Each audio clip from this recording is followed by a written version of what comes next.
We all remember only too well the pressure of studying for exams. But can you guess one teenager's excuse not to study? It was in the papers today. It's a really funny article, actually. It was Lorraine Candy's article in the Mail. She said, this is her daughter she's talking about, she said it was a breach of her human rights, being forced to revise.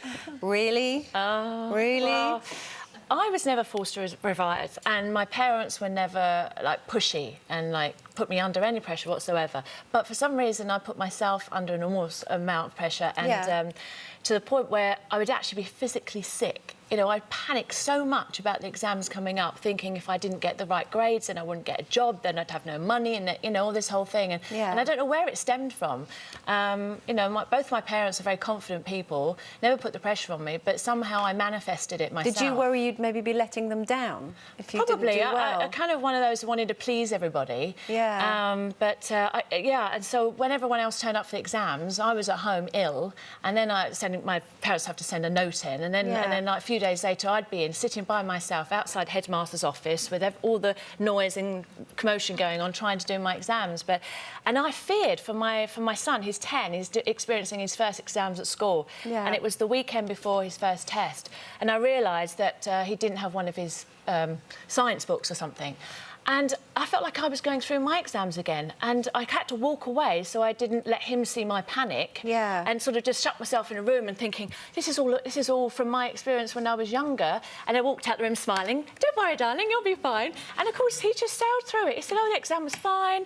Yeah, and I think there might have been one question I got stuck on, but completely laid back. And I, like, thank the Lord that he doesn't have the issue that I had. But some children really put themselves through it. And I think as well, obviously, we're all different characters, and boys are very different to girls. You know, you ask a boy, it's fine.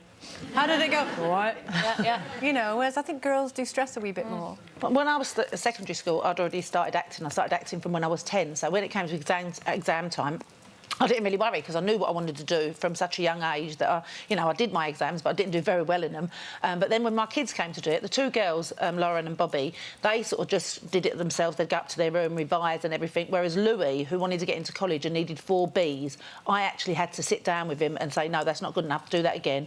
Do another essay now, do that. I took him to the History Museum, to the War Museum, to try and get him to get the 4 Bs. He did actually get the 4 Bs, but I still say to this day, I got them 4 Bs. Because I sat there with an amazing do the work. My 12-year-old's just done exams about 2 weeks ago, and they're quite important exams because they're preparing for next year, and she has to get a certain percentage to go into the next school and so on. But I'm very much a kind of a do your best. Some children are much more naturally academic than others. Some have to work at it. And, you know, there was a weekend before all the exams and she said, oh, so-and-so's just said, can I go and play? And I said, it's up to you. I said, you've got 4 exams tomorrow. And if you feel that you are prepared for them, then go and play. If you don't, stay here and revise. And she chose to stay and revise. And I think if you give them that... psychology whereas if I'm there kind of... You know, and actually, I think... At the end of the day, obviously, if you want to be a doctor or a lawyer, you have to get certain qualifications. But my husband, I don't think he's got a single qualification to his name, not even cycling proficiency. And he's done really, really well in life because he has the gift of the gab. And I just think with my kids, you know, my older daughter went in at the bottom somewhere, looks people in the eye, can hold a conversation, is willing to make cups of tea and make herself indispensable.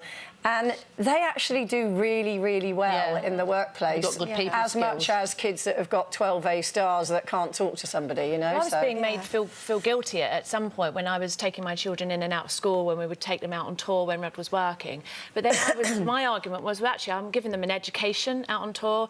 They're you know, getting to greet and meet new people every single day.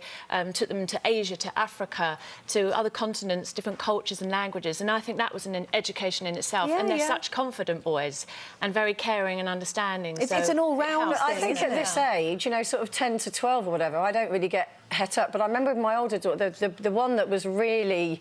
Because my middle daughter was going to be the first in our family ever to go to university. I didn't go to university, my husband didn't.